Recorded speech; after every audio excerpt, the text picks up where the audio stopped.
There was something fuzzy, or your memory is fuzzy. Yes? Something orange and fuzzy. If I didn't know better, I'd think you were describing Sam. Right, because your cat can totally turn me into a ghost. Sam, did you turn Nix into a ghost? What are you chewing on? Oh, hi there. Is today's story going to be long? Why? Do you have somewhere you need to be? Well, I guess not.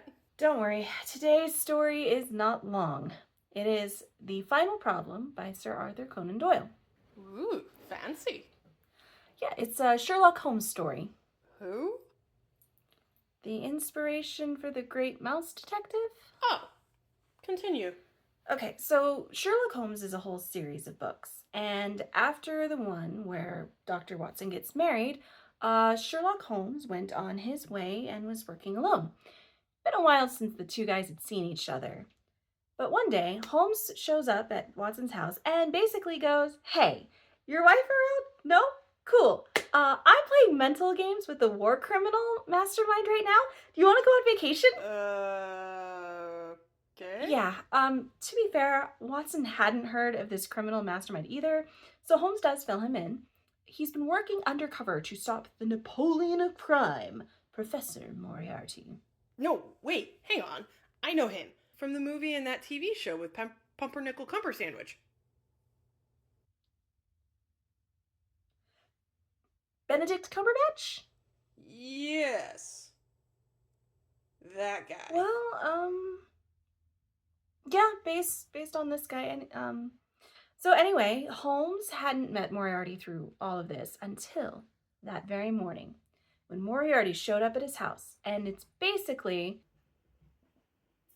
"I know that you know that I know.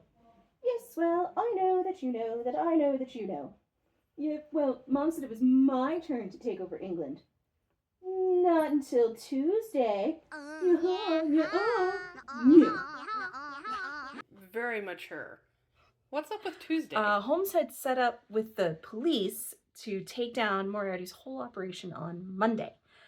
So in the meantime, he gives Dr. Watson instructions to sneak off to the train station without being followed, and they will take off to travel around Europe for a bit. Now, Moriarty does try to catch up with them, but before they get out of England, Holmes can give him the slip. Oh, you tricked me! No fair! Why is Moriarty so obsessed with him? So, right now there's only two people who are smart enough to even compete with each other, and it's these two guys. That's it. But Moriarty can't follow them now. It's going to be hard for Moriarty to catch up, which is why the two guys can travel around for a week or so. They eventually end up in Switzerland, and they're going on a hike to the next town. As they're walking along, someone from the hotel they were just at runs up with a note for Dr. Watson. An English woman is sick, and there's absolutely no help for her. Can you come back? So she's got someone from her country to die with. Jeez, that's morbid. Yeah, and it's not written like that. The whole story is written in much fancier language than anything I'm using. But anyway, Watson runs back and leaves Holmes hanging out with the guy who delivered the note. And lo and behold, Nobody's dying. no one's dying at the hotel. Weirdly specific. Watson runs back to where he left Holmes, only to find nobody there. The police, who investigate later, eventually find evidence of two men fighting and knocking each other over Reichenbach Falls. And Sherlock Holmes and Moriarty were never seen again. Wait, seriously?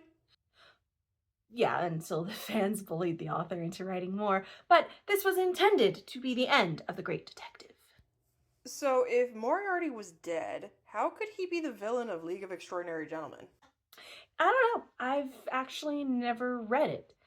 I did make a couple of hedgehogs for some reason, though. Cool. Any chance you figured out how to make me not a ghost? I'm working on it. See you next time.